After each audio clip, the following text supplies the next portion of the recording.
नमस्कार, आप देख रहे हैं वीके न्यूज और मैं दुष्टुर उपाध्याय।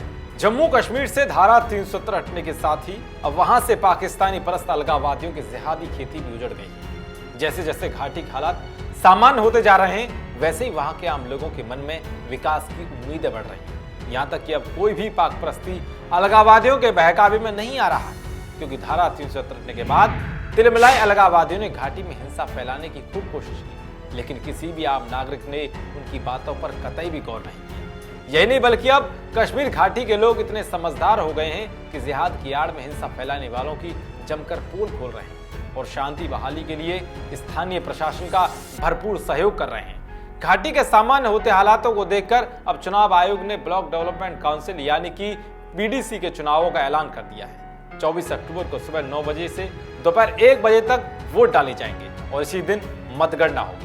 ये चुनाव इसलिए भी अहम है क्योंकि जम्मू कश्मीर से धारा 370 हटाए जाने के बाद पहली बार होने जा रहे हैं। तो वहीं इस चुनाव को ध्यान में रखते हुए नेशनल कॉन्फ्रेंस और पीपुल्स डेमोक्रेटिक पार्टी के पंचायत सदस्यों ने एक ऐसा बड़ा फैसला लिया है जिसने फारूक उमर और महबूबा के होश उड़ा दिए। दरअसल एनसी और पीडीपी के पंचायत सदस्यों ने आगामी बीडीसी चुनाव में बीजेपी का समर्थन करने का पूरा मन बना लिया है, वो भी ऐसे समय में जब दोनों ही पार्टियों के आला नेता एनसी के फारूक अब्दुल्ला और उमर अब्दुल्ला और पीडीपी की महबूबा मुफ्ती बीते 5 अगस्त से नजरबंद हैं। ऐसे में इनके पंचायत प्रतिनिधियों को लगता है कि वे अपने शीर्ष नेताओं की अनुपस्थिति में जमीनी स्तर पर अपना प्रभाव फिर से स्थापित कर पाएंगे। खबर है कि नेशनल कॉन्फ्रेंस और पीडीपी के साथ साथ कांग्रेस के भी कुछ पंचायत सदस्यों ने बीजेपी में शामिल होने का फैसला कर लिया है, ताकि वे बीडीसी के चेयरमैन के चुनाव में भगवा पार्टी के प्रत्याशी को अपना समर्थन दे सकें। यही नहीं, बल्कि बीजेपी भी अन्य दलों के प्रभावशाली पंचायत सदस्यों को साथ लाने और बीडीसी चुनाव में अपने प्रत्याशी को समर्थन देने के लिए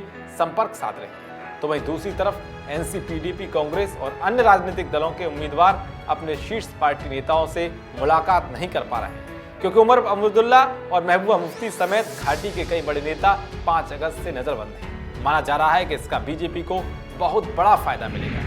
आपको बता दें, कश्मीर में नामांकन पत्र भरने की अंतिम तारीख 9 अक्टूबर है। राज्य के 316 ब्लॉक में से 310 के लिए चुनाव होंगे। इसके अलावा 24 अक्टूबर को चुनाव कराए जाएंगे और इसी दिन मतगणना भी होगी। जिस तरह से बीडीसी के चुनाव में नेशनल कॉन्फ्रेंस और पीपुल्स डेमोक्रेटिक पार्टी के पंचायत सदस्यों ने बीजेपी को समर्थन देने का मन बना लिया है, उस पर आपकी क्या राय है? कमेंट बॉक्स जरूर बताएं। देश और दुनिया की तमाम खबरों को पाने के लिए देखते रहिए वीके न्यूज। शुक्रिया।